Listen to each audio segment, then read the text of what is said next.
My name is Jonathan Henry. I'm 14 years old. I'm from Galveston, Texas. Galveston, it is wonderful. It's crazy at times, but it's just wonderful. I love being around Galveston. I love Galvestonians. The people in Galveston are wonderful. And I'm so happy to be a part of an island. Not many people can say that they live on an island in the USA. So I'm just glad to be here. We're beautiful, sunshine, palm trees, bikinis. What could be better than living on an island? And the only word, if you notice, I didn't use a tropical island because we're an island off the coast of Texas.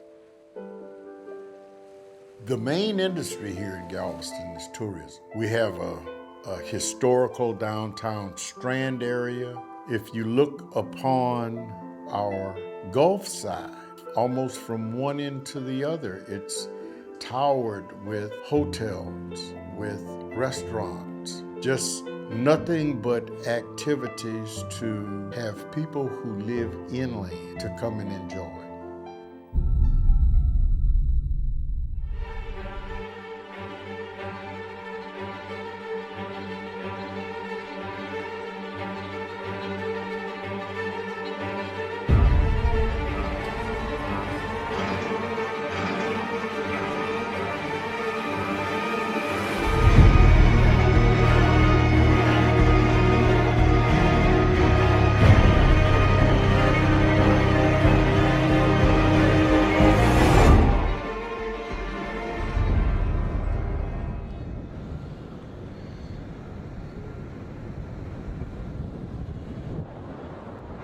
We all were devastated by Hurricane Ike. 75% of the island was flooded and everybody lost a lot.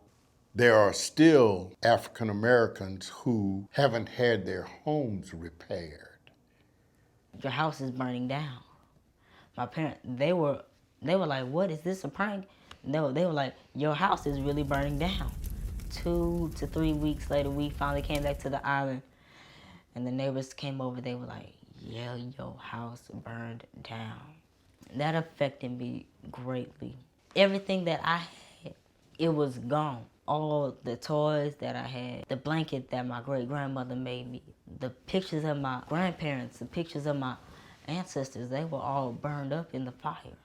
It was hard, but it changed my perspective of the community in general. For the first time in my life, I saw the community come together as a whole. Everything was just shut down, but during that time, the community, we all came together to support one another, to just lift each other up. This thing, he popped me upside the back of the head and said, well, wait a minute, you have a truck.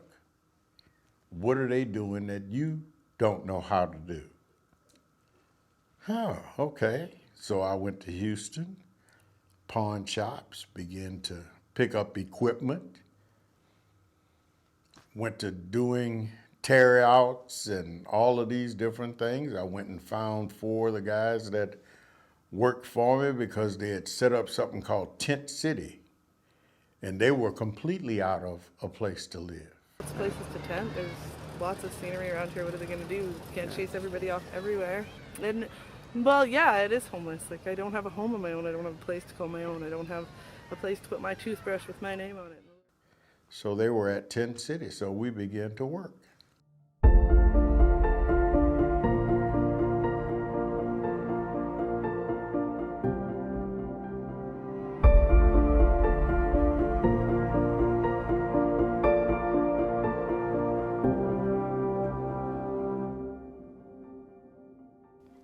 Just everything in general. Like, you hear scientists talk about like global warming is going to happen and stuff like that, and you don't believe it at first until you actually see something of it.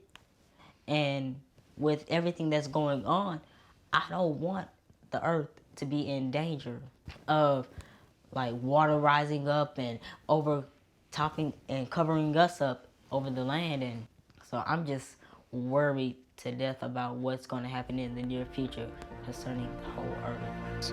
There's always a threat on the coast. But there's a threat anyway if you think about it. Of the Northeast still cleaning up from Superstorm Sandy, which hit New York especially hard and has been described by some there as one of the worst storms the city has ever faced. Idalia slammed into Florida's Big Bend as a high-end Category 3 hurricane with winds of 125 miles per hour and storm surge that topped 10 feet in some locations. These type of storms are becoming more frequent, and at least some suggestions that climate change could be playing a role in that. 100 years from now, Galveston Island may not be here.